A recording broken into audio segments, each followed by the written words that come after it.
buttons. It's that button. And we are live. We got Hopefully we 8 sound good nice topics. tonight. Oh yeah, we totally sound great. You should probably talk though. I should probably talk. Ah, okay, cool. Hey, Yeah, I I think it's see. good. We're both I in see green. So we're both in green, but this Sunday I accidentally put us in church in red and ruined the song. Oh no. So we're in green today. We're double Double checking it check, yeah. every time now, because that's not an okay. We've got 13 bullet points tonight, but only 8 of them actually have topics. Well, I can C, D, E, F, and G, the rest of the topics. We've got a few topics carried over from last week. Topic about Mars colonies. Yay! A topic about being closed for Thanksgiving prior to Black Friday. Hallelujah. AMD is trying to put some pressure on Intel. And then we've got an ultra dense OLED display for VR headsets that might be coming out in the nearish future. Maybe not near future, but nearish. Ultra dense is like the nicest way to say that. Yeah, it's pretty dense. Microsoft will force you to open certain websites in Edge rather than Internet Explorer. MIT has a new rowboat, not a robot, but a rowboat that they're working on. Down the stream. Row, row, row your rowboat. But not a rowboat. It's a rowboat. Yeah, subtle difference there. Is it a rowboat? No, I guess it wouldn't be. No. I was thinking for robot, but the is on the second set, not the first set. Yeah, the last Yeah. syllable. We've got an article on how to properly drop your iPhone. When I saw this article, I was like, there's no way. It's actually kind of cool, though. Okay. And then finally, Shure can make a good microphone. But is its cheap podcast mic really a competitor? So the high-end company Shure released a microphone to compete with their SMB7, I think is what it is. That's the fancy $400 mic that like Joe Rogan and everybody who's everyone who's a professional use. I've got my Yeti over here. Plus, they gotta hide my mic.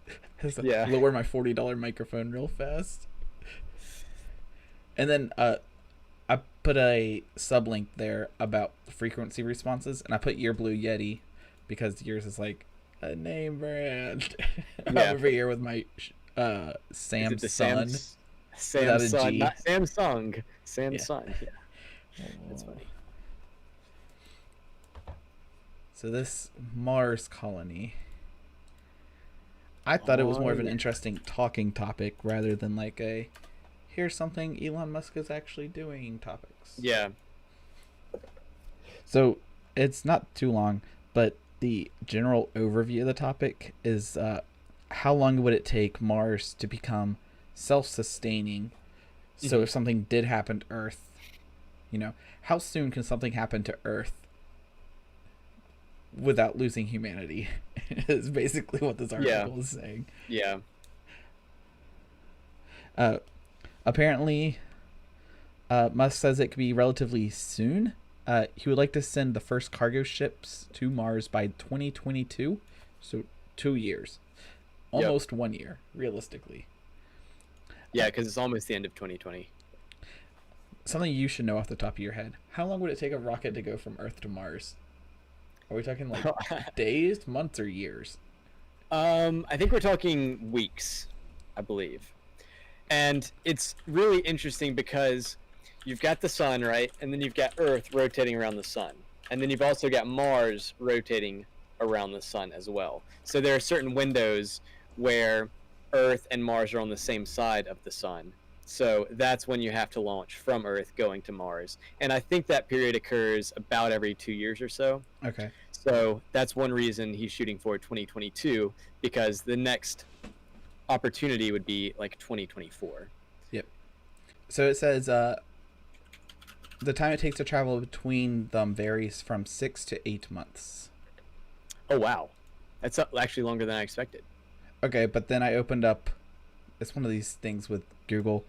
So the first thingy from Mars 1 says 6 to 8 months, and then I opened up how long is the trip to Mars from Earth, and then it says about 21 months. 9 months to get there, 3 months there, and 9 months to get back. Oh, okay.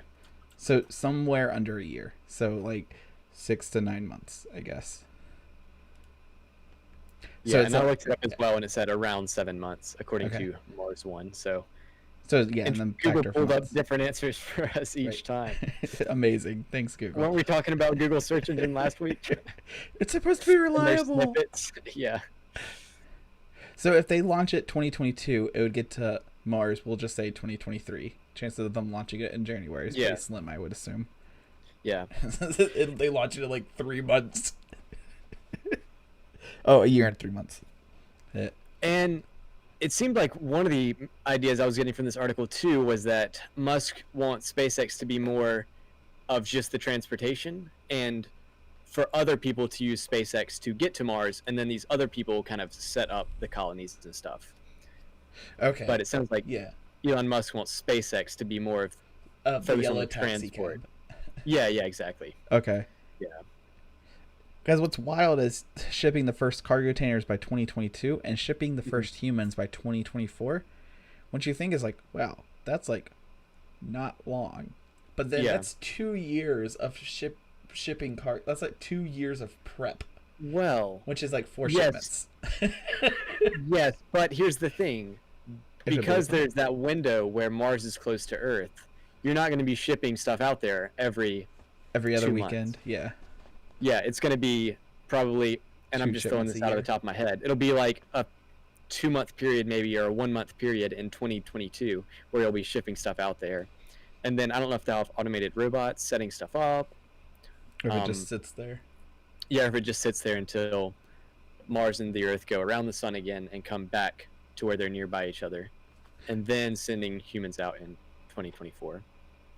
So if it could do like 2 separate shipments every year, they can do it like twice a year. Yeah. That means with every Windows update, you can ship a rocket.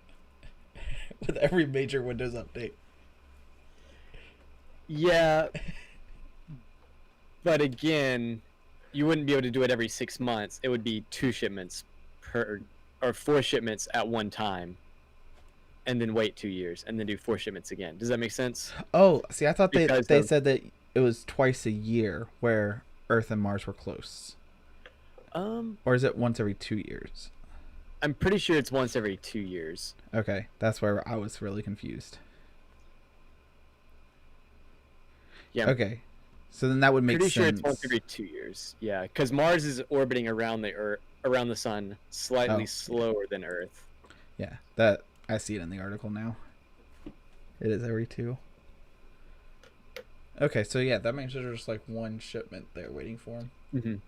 So it's not going to be food, or it's going to be the worst mashed potatoes really you've ever tasted. Ship some dried rice up there or something.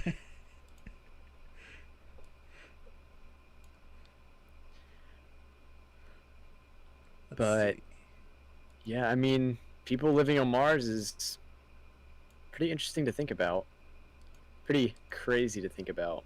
Especially considering no humans ever been to Mars, even just sending someone to Mars would be a big enough accomplishment. You'd think we would try to make people live on the moon first and be like, can we do a generation on the moon just to like see how people deal with not being around people? Like that, some of us will be fine, but we're also see the effects of less gravity. Yeah. But at the same time, they're testing some of that in the International Space Station too. Yeah, that's the effect of 0G and how that affects your body.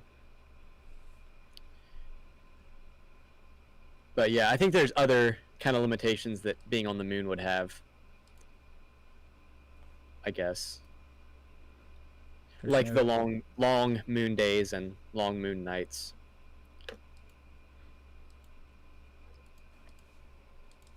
And there's no Black Friday on the moon. And this year, Black Friday will actually be starting on Black Friday, not on Thanksgiving like it has been recently, at least for certain stores. So this is over on some website that was on Google News tech section. Trust it, I don't really care. But it's a whole list of stores that say they will not be open Thanksgiving Day, which is like something you would have expected. It's like I never understood but sure. Mm-hmm. I do understand some essential stores being open on holidays. Like Yeah. you may need a dollar store, or Mm-hmm. there's some essential items you might need, but Yeah, and in recent years, it seems like people have been pushing back or pushing up the Black Friday sales to start on 4 p.m. Thanksgiving, 3 p.m. Yeah, exactly. And I guess some of that is pushed by competition. So if Best Buy opens at 4 p.m. on Thursday, and then Circuit City, even though I know they're not still a company, but if Circuit City opens midnight on a Friday, people are going to Best Buy Buy sales. Yeah, because A, it's the daytime, but B, they're opening earlier. So yeah. But this list includes stores like Academy Sports and Outdoors, Dick's Sporting Goods, Best Buy, and then some, Best Buy, so electronic stores, Bed Bath & Beyond, Home Depot. Interesting to even think about them for Black Friday. There's nothing more that I wanted than 20 pounds of screws on sale. Macy's, Kohl's, Office Depot, Sam's Club. Target is on the list, Target, and so is Walmart. And Walmart? That's what really kind of gets you. Oh, wow. Walmart really surprises me. When I saw Sam's Club, I wasn't too surprised because, I don't know. I think of Sam's as more of like a wholesaler. Yeah. Not necessarily some place you would go for your everyday shopping. Yeah, exactly. But Walmart being closed, wow. You know who's not on the list, though? Even though Walmart's on there? Guess who else has stores? They're bigger than Walmart. Like a lot. They're huge. Amazon? Amazon is not on there at all. Yeah. So, Amazon also has the cashier list. I don't know the fancy word for it. Thing, so that there's no cashiers.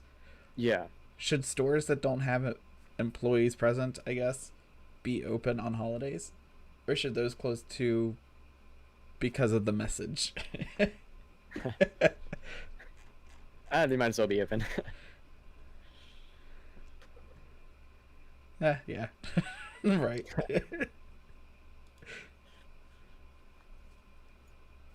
But yeah, it's good to see that some companies are taking holidays seriously. And giving holidays to their employees, which is probably the real nicer part. Yeah. The part that the employees care about. But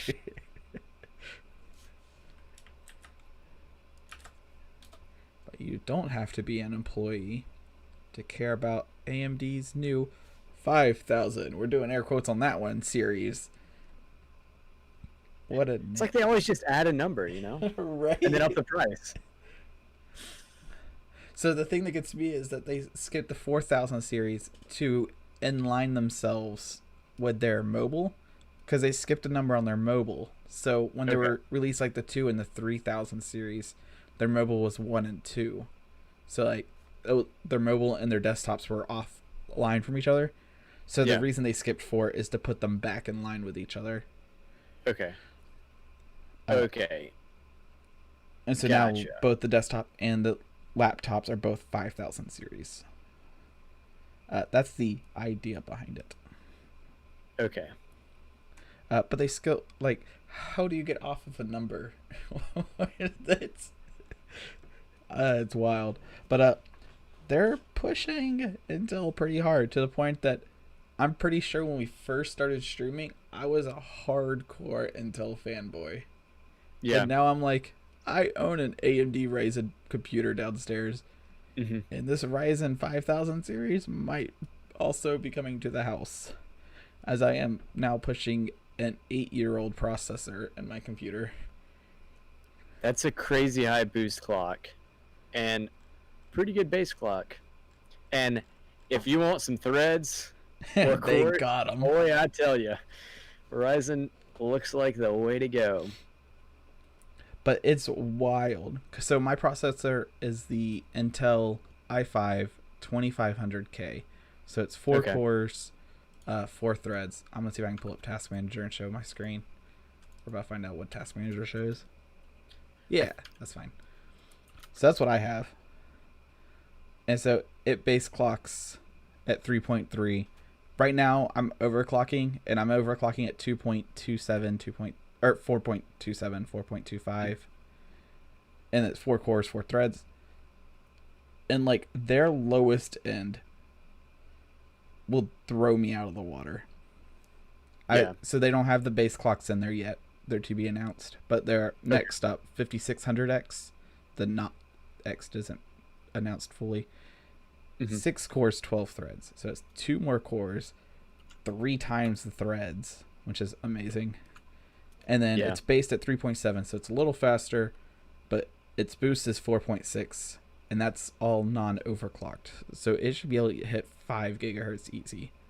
It's like pretty amazing. And then the one thing that a lot of people don't quite get is that you can have like this 3.4 gigahertz even up here on this Ryzen 9 5950X, even though it's only 0.1 gigahertz above what my base clock is. Pull up Task Manager again.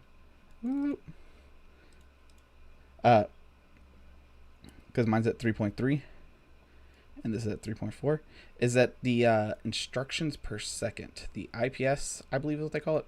I don't know the exact proper name for it. 1 tick, the AMD processor can do more than mine at 1 tick. And so it's not really a fair comparison to measure clocks cross architectures, because then it's like, I don't know of a easy way to explain that one. Analogy. Analogy for it. Maybe like shovels. Even if we're both shoveling, digging a hole or something, and you're using a bigger shovel than me, and we're shoveling at the same pace, like I do 1 shovel and you do 1 shovel. If you have a bigger shovel, you get more done with each shovel, kind of. I guess, is that a good analogy? It might be. In a way. Yeah. I don't know. Or my shovel is deeper, so it's more of a spoon. So we could have the same shovels, which would be like the same amount of cores, and ours could be roughly the same size. I mean, yours might even be like a little bit bigger, which means like, or you might be shoveling a little faster, might be it. That way your speed's faster. But then mine is deeper because it has a more advanced architecture in it. And that's how I'm able to move more dirt, even if you're shoveling faster and we have the same size shovels. Okay, gotcha. That might be a good analogy. I don't know. If we have viewers, it's not a direct comparison, though. Yeah. Right. Yeah. That's the point. Yeah. So even if I was upgrading, and I don't get that, 4.2 gigahertz that I'm currently getting now, anything will be an upgrade from 8 years ago. Yeah. I have an i5 8600K. Okay. And its base clock is 3.6 gigahertz. Max turbo is 4.3 gigahertz. I think it's like, I feel like it's 8 core. Where does it say here? So it's a lot newer. Number of cores, 6 core, 6 threads. But yeah, I mean, these new Ryzen processors blow that out of the water too. Yeah. So I'm trying to think of it. I think the average IPC improvement, I'm trying to pull it up to make sure I double check, which is the instructions per clock cycle, which is what we're talking about. For Intel is usually around 6% or architecture over architecture. And then AMD is doing something crazy like 15%. Gotcha.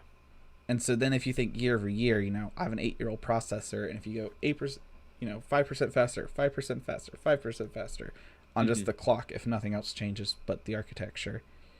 And then, you're doubling your cores, tripling your threads, and you're like, wow. that becomes like 60% faster, not including the fact that it's bigger. Yeah. Yeah. So yeah, Intel's gonna have to do something, because you turn an Intel fanboy into a guy who buys AMD, and it's like, yeah, AMD kind of makes sense right now. But things that don't make sense.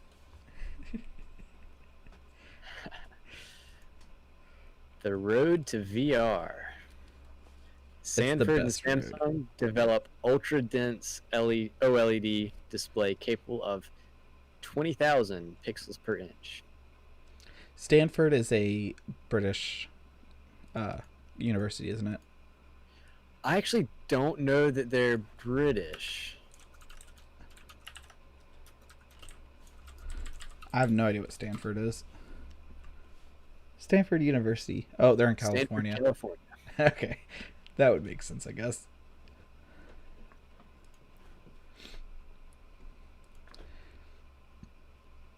And so I saw this massive number, 20,000. And then I said, I don't really know what the pixels per inch is on a normal VR headset. And so I looked it up, and HTC Vive, which is what I got, is 455 pixels per inch per eye. So I guess that means one eye is 455 pixels per inch, and then your other eye is 455 pixels per inch. So in theory, it's similar to having 900 pixels per inch if you were holding a smartphone out in front of you, kind of. And then all the other ones are, not notably different, anywhere from 401 pixels per eye, 401 pixels per inch, up to, I think there was a 700 somewhere. Yes, 706 pixels per inch for the Acer Windows mixed reality headset, but generally around the 500 to 600 pixels per inch range. So the 20,000 pixels per inch is crazy. Super high. So I'm super high and kind of unnecessary. Oh, come on. Everything's necessary in life. But if they can figure out a way to use this to make displays lighter, then that might be awesome. So I am trying as fast as I can to get these numbers. 2160. I actually just pull over here. So what I'm doing is I got the NVIDIA Automotive Screen Density Calculator. Okay. The thing that everyone loves. This thing up before. Right? Everyone's seen it before. So the HTC Vive has a 2160 by 1200 screen resolution, which is like that. Numbers. Screen size is 3.6 inches. Is that per eye? That has to be per eye, right? There's no way. We'll say 7 inches. Yeah. Yeah, because if you have a diagonal of 3.6, there, yeah. So that'll be 7 for both. Viewing distance. I bet it's like 3 inches. Yeah. Let's say 3. That'll give us a 23 pixel per degree, which is super low. And they were talking about how many in this stock? 20,000 pixels per inch. Per inch, yeah. A lot more pixel dense. Right. I don't even know what number to put in there to like try to pull this up. How many pixels? What could push that? Nothing. Unless it was a really small display.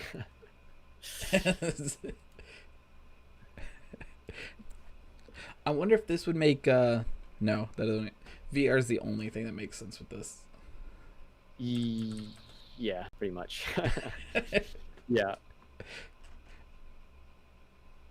Unless there's some technology they discover when building this that allows them to make existing displays cheaper or lighter. Yeah.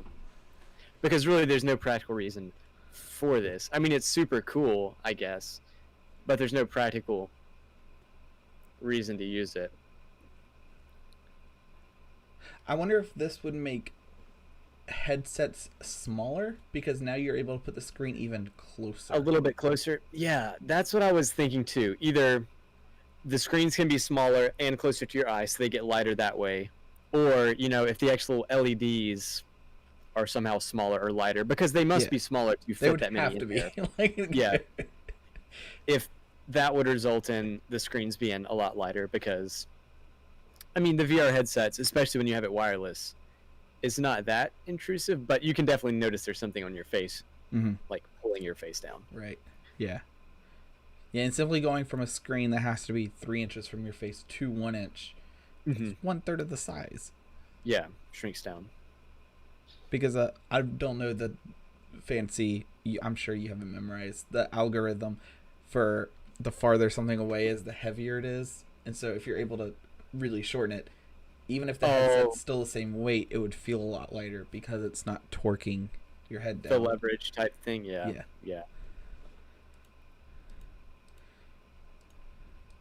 What is the second link here? Okay. That's just the link to Wikipedia with the other displays. Yeah.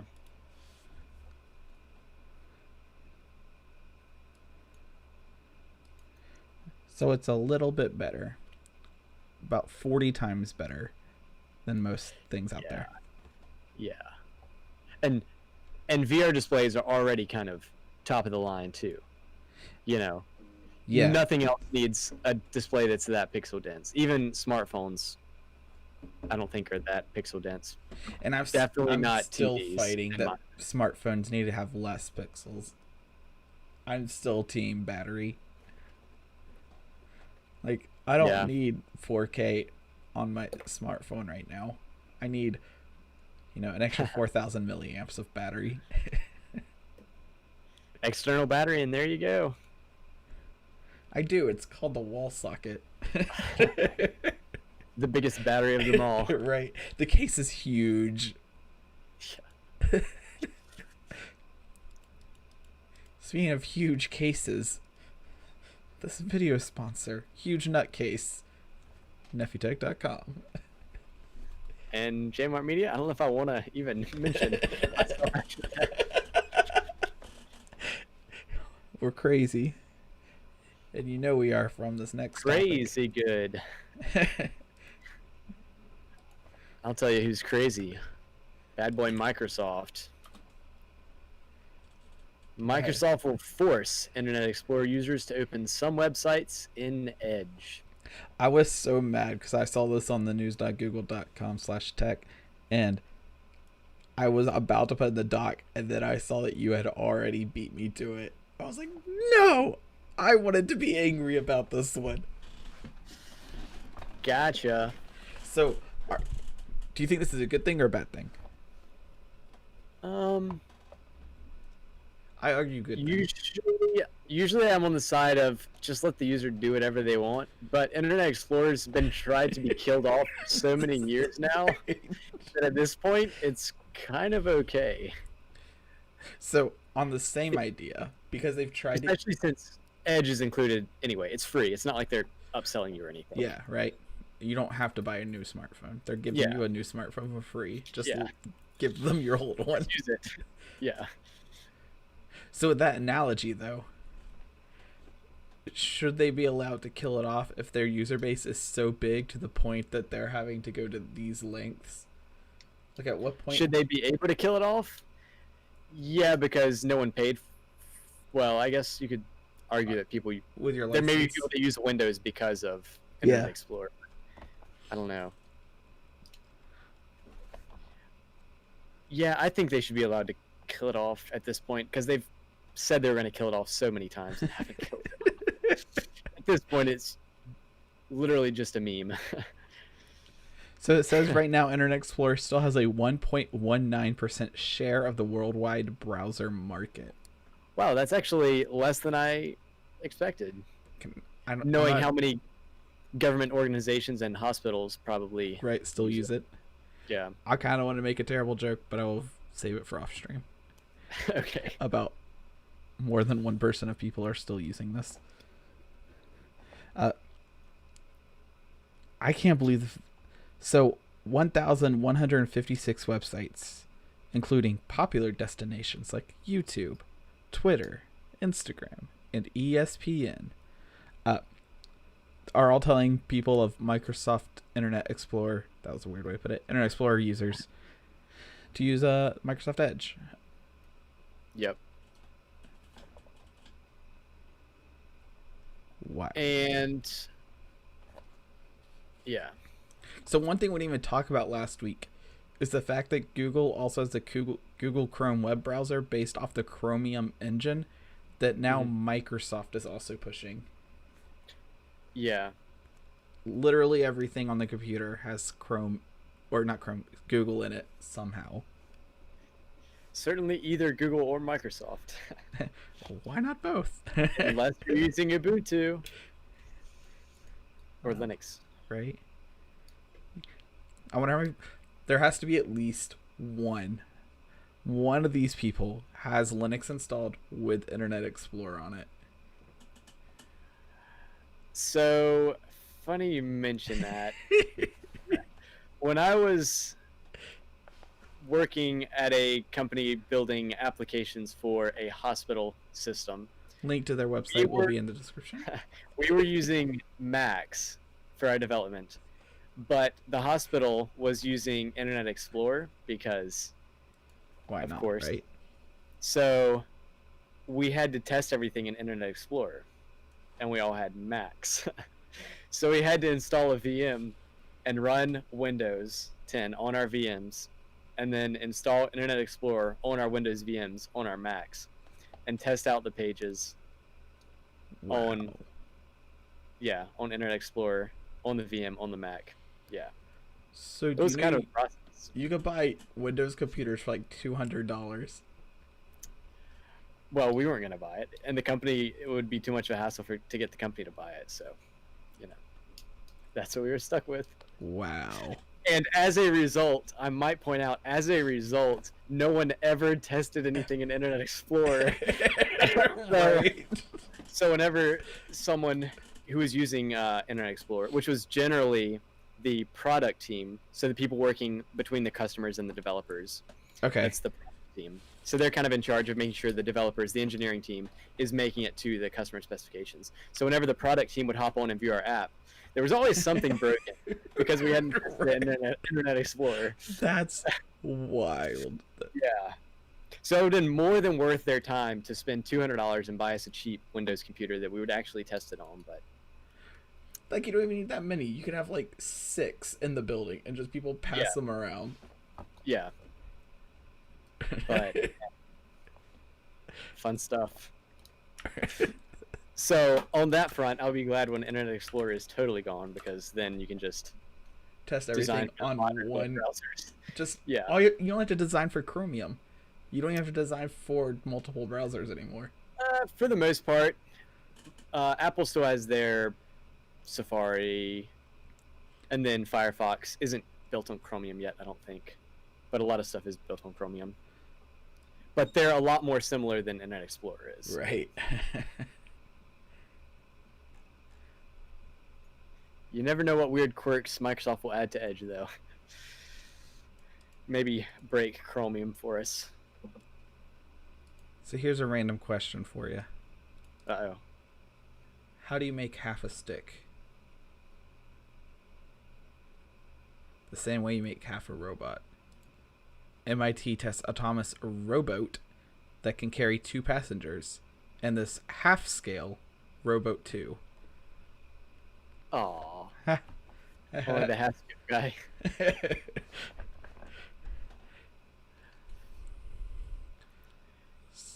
I can't tell how big it is still from this image. So if you had to guess lengthwise along the yellow bar, look at that. Yeah. 4 feet? I would think maybe 3 or 4 feet. And then looking at the picture down below. Oh, well, I don't think it's we're hard even to tell, close. too. Oh, wow. It's massive. 2 meters long, so about 6.5, 7 feet. So not 3 or 4. Wow. The main thing that caught my attention with this was, let's be honest, the name. Rowboat. What a great name. It's not McRobot Face, though.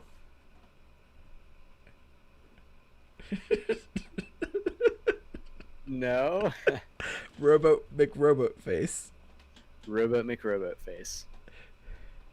The floating robot. But then I was thinking about building an autonomous robotic boat versus a car. I feel like a boat would be so much easier.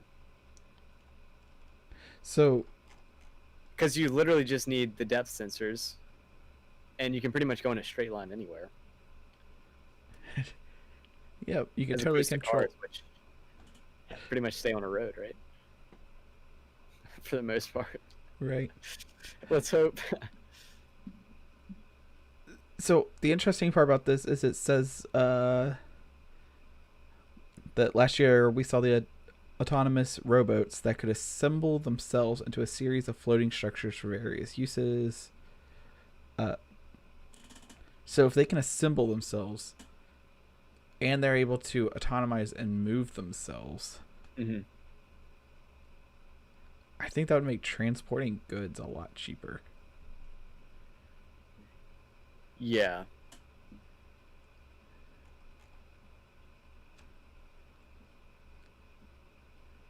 I don't know, these are kind of cool looking. Imagine if they made them bigger, like cargo ship size. Yeah, right? Could they do like cargo ship trains? The other interesting part, though, would be because you can even take out the depth sensors on these, and it's the same thing as like those warehouse robots that move the merchant, that just like pick up the pallet of merchandise from under it and just move the whole thing. It's basically the same thing with depth sensors. Yeah, that's a good analogy, actually. And so you could almost have an autonomous boat with autonomous employees moving the merchandise around.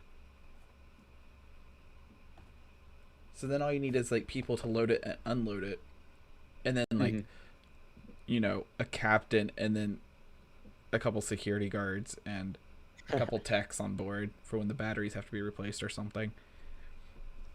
Just roboticize that too, right?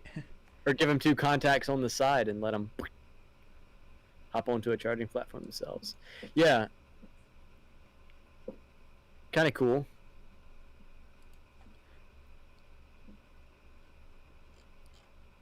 Yeah, that's all I got. Speaking of all I got, how to drop your iPhone. So really all this is the iPhone 12 has this new ceramic shield. We're air quoting on that, even though it's a literal thing. Is as tough as it sounds. And so people put a ceramic coating on their cars, people that have too much money or care about their car, one or the other. And it helps protect the car from light scratches and dings and like debris in the air and the road and such. And it helps keep the paint good. Well, apparently now iPhone screens have it, but not the back glass of the iPhone. So only one of your glasses are protected. And this article will tell you all about why that was a dumb idea. And so they do a lot of drop tests in this. And so they're seeing how long it would take, like, in real world drops, which is nice. It's not like, here in our scientific lab, we're going to drop it now. And trying to get, like, the perfect drop. This is just like someone's like, yeah, so I just, will it survive the pocket purse tumble? And so they just stuck it in there, and they shook the bag vigorously for 30 seconds to see what happens after a few weeks of bouncing around in a purse or pocket. And it came out perfect, which is like what you would expect. Yeah. But then they they keep getting stronger and stronger. It's like no scratches on the screen after sliding on tile. It's like this would be like on a bathroom counter or kitchen counter or such. And it only had this two tiny micro scratches, which kind of sucks, but you slid and it is on on the back too, right? So that one's on the they're both on the back. And so then they go rubbing it on sandpaper made a mark. So this one isn't as much of a real world test in my opinion, but yeah, you know, sometimes they compared it to sliding across a driveway or sidewalk, which is fair. Yeah. And it did leave some scratches, but like not terrible. Like it definitely would stink if you owned the iPhone and you had that on it, but it's not the worst. And then they start the drop tests. So 3 feet screen side down. So they drop it with the screen down 3 feet, and this is supposed to simulate like missing your pant pocket or your hoodie pocket or something of the such. And dropped it from hip height. Ooh, I lost my place. The top of the iPhone 12 hit the ground first, and then the bottom, and it bounced into the air before landing flat on the sidewalk, screen side down as intended. It says the aluminum frame had a few dents around the edges of the phone, but nothing serious, so the glass wasn't broken. I just realized I was reading it off the wrong screen, so as I was scrolling and talking. Oh. I didn't notice it either, actually. Yeah, right. So those are the scratches here on the back. Those 2 micro scratches from the tumble. Yep. And then this is the sandpaper to simulate the concrete. Close this X. And then, so the fall, the 3-foot fall didn't break anything, right? Correct? A couple dents. Correct. Some dents in the frame, but yeah. Which is pretty expected. I mean, when I drop my laptop, I tend to get dents in the bezels area too. Drop test number 2, 3 feet backside down. So instead of dropping it on the ceramic coated glass, you're dropping it on the glass. And it didn't survive. Oh wow, that's pretty bad. How embarrassing. Yeah, like that's like not like one crack or something, like it quite shattered. It's spiderwebby. So you think if they put a glass screen on there and a glass back and they're like, we're gonna protect the glass, they would protect all of it.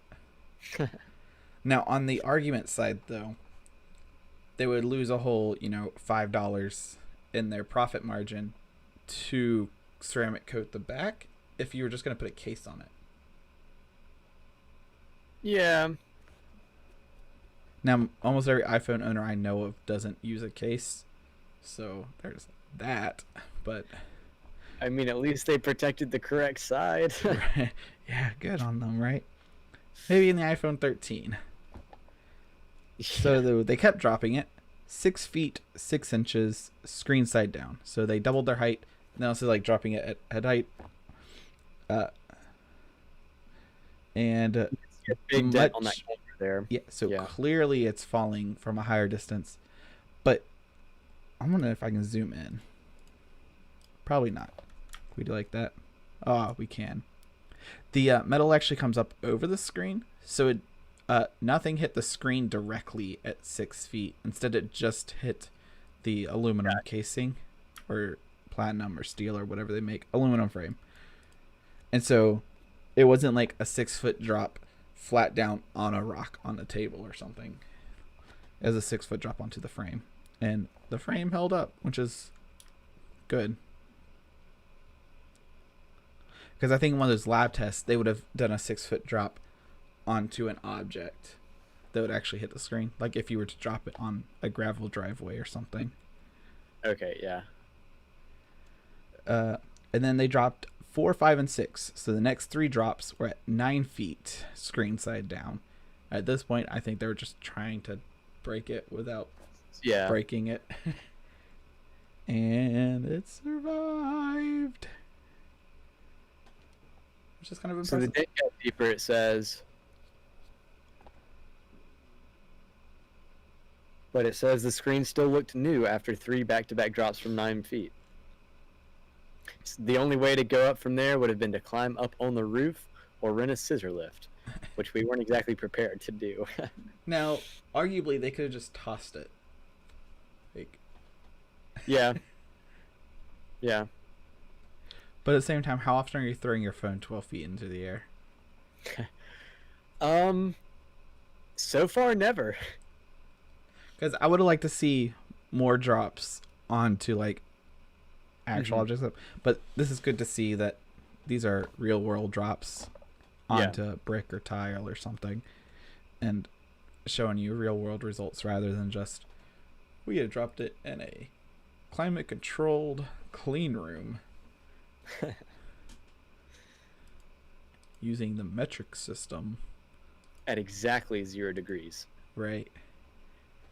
We went to the ISS space station. To 0 gravity and drop. Right. On.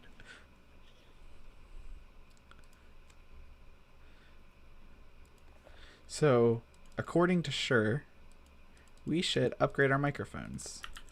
Are you sure? I'm sure we're sure. I think. All right. So I will say my first experience with the Blue Yeti was terrible. Okay. Do you remember it? It had the super high pitched squeal. Squealing. Yeah. Yep. Sound So like there was robot scream. Yeah, there was something wrong with the microphone where I don't know if it was some electronic noise coming in from my computer power supply or from the wall outlet or whatever it was, but there was some kind of super high pitched squeal in my microphone. And now your sounds better than mine. Get a replacement. Yeah, but I was able to get a replacement, so that was nice, and now it sounds hopefully good. Yeah, it does. That, and the thing I like about your Blue Yeti is that you can't hear your keyboard nearly as much as I think people can hear my keyboard, because I feel like when this is just me hitting, yeah. But I think if I were to type, it's probably pretty loud. So like I can hear it, but it's like footsteps. Okay. Like it's Gotcha. non-obnoxious. Okay. But Shure is famous for their SM78 or something like that. SM87. What is it? It's down here. We're to scroll like all the way down. SM7B. There it is. If you say enough letters randomly, you'll eventually get it. Right. Yeah, right. Brute force that name. But they are releasing the Shure MV7. MV stands for the letter M and the letter V. Huh. At least they made it easy to remember. Right. So their fancy SM7B, I believe, is a $400 microphone. And so this is a budget-friendly microphone for the beginning podcaster at $250. Which is over twice as expensive as my microphone. And it is 5 of mine. I don't know if it's 5 of mine in this current predicament that the world is in, but when I bought it, it was 5 of mine. So, oof. So if you want budget-friendly, Samsun, not sponsored. Right. And so what makes the microphone good and bad is the fancy word frequency response chart on how it captures the audio, and if it captures the audio flat across the board so that certain frequencies aren't being picked up higher than others and there's no like weird distortions. Gotcha. And so the MV7 has normal condenser. This isn't how they normally pick up sound. So this is a 3D bubble, so it almost looks like a bowl upside down. Okay. And that's how it captures it. And so nothing behind the microphone. Actually, microphone. Hey, how convenient. Right? It's almost like I do these things. And so this even has a picture on it that says it's a dynamic, and it has that same picture that's that. And so anything. Cardioid or something? What? Or is that something? Cardioid? Yeah. Cardioid? Yeah. I never knew how to pronounce it. And so anything back this way directly doesn't get caught because that's how the symbol shows here. So anything down this way doesn't. But then it starts getting volume. I'm doing the wrong side. Around here. And this shows the dB. So up here, this is where it gets like the perfect signal. And so you're getting a perfect signal. What's that? 90, 45. It's like 20, 40, 60. I don't know what I think these are 15%. Okay. But like for this angle, this 90-degree angle, you're almost getting a perfect equal. And so on a real microphone, you got like a 30% spread all the way around the microphone of a perfect catch.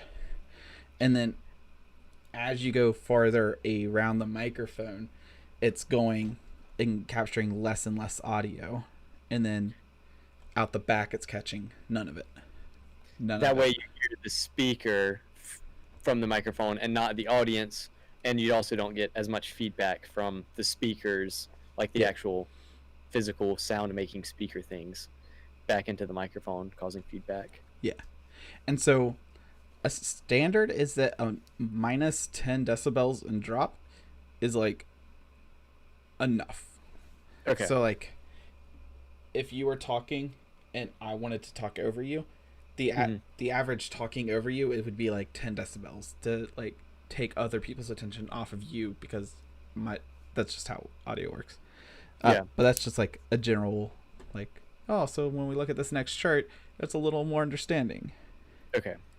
So then here's the frequency response. Woo, yay. So it's a pretty flat. It's a pretty flat line. So here's a 20 decibel drop. So halfway here on this line is a 10. So it stays pretty flat. And so the other 10 is right here if you can't see it on stream. Gotcha. Okay. So it stays pretty flat within 5 decibels really until you get down into the mid ranges where people talk. I wonder actually if Voicemeeter will let me show this. There has to be.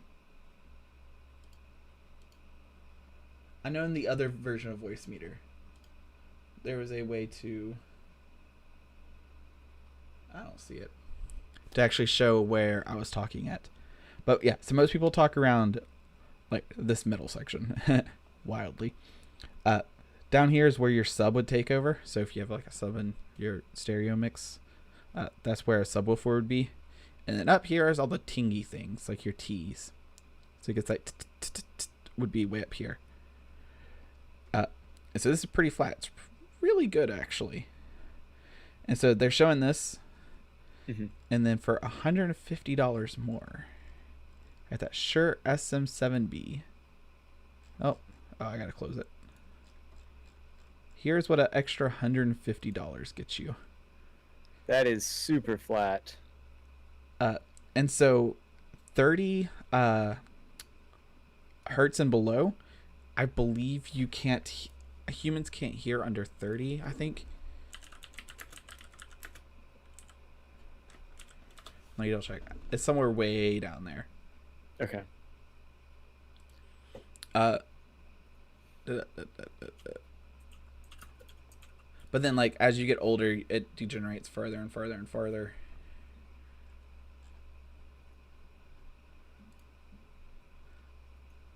It's like if you go to, like, a club or a live performance or any live music, the kick drum and, like, the big heavy bass stuff is usually at 55. And so that is right around here-ish. I believe that's right here. And so then once you get down to like this is where you really can't hear anything anymore. This will just vibrate the air and everything in your room. And so that drop off doesn't really matter. And then this drop off is so high pitched. I think if you're over 4, you shouldn't be able to hear that. Okay. And then I had added a link into the dock here. of the Blue Yeti microphone.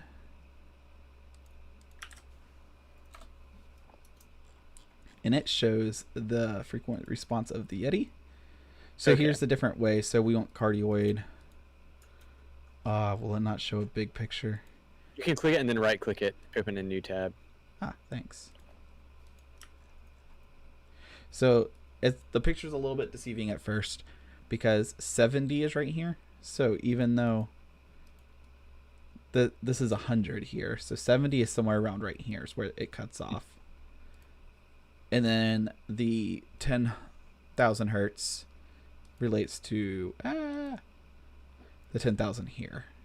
So it cuts off a little bit on the both ends, but it's pretty flat. Like, yeah, all under that 10. Yeah, it's all within the minus 10 plus 10 range. And so when you're talking about like your microphone that's like $100 or something, and then going up to spending, 2.5 times, I believe. Oh, come on. And getting something that looks worse. Yeah, that actually does look worse than the Yeti. Like that. Now, the other one, the new microphone, does look... Or no, sorry, the old microphone does look better. But... Shure SM7B at $400. Yeah. $400 will get you the best sound, technically. But then you're talking about your $100 microphone versus $250 mic versus a $400 mic. Yeah, if you have the money to blow, then... Yeah, I just don't see why the Shure 250 would make any sense to anyone aside from having the name brand. Yeah. Having a Shure mic. Don't buy anything because of a name. Coming from an Intel fanboy. Yeah.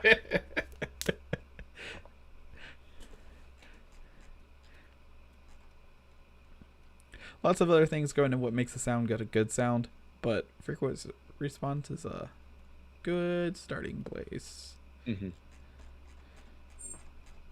And that is my argument on why, if you want to start a podcast, your microphone is not the thing holding you back.